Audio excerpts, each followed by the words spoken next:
ஒரு கொள்ளையை தடுக்க போலீசுக்கு வானில் இருந்து மட்டுமே வாய்ப்பு இருந்தது. அதையும் திருடர்கள் முன்னமே அழித்து விட்டார்கள்.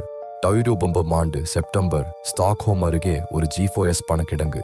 அதிகாலை 5 மணிக்கு ஒரு திருடப்பட்ட ஹெலிகாப்டர் அந்த கட்டிடத்தின் கூரை மீது இறங்கியது.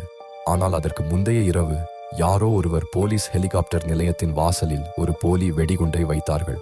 அந்த ஒரே ஒரு நிலையம்தான் வானில் இருந்து துரத்தும் சக்தி கொண்டது. அந்த இரவு முழுவதும் போலீஸ் அங்கேயே முடங்கி போனது. திருடர்கள் கூரையை உடைத்து உள்ளே இறங்கினார்கள்.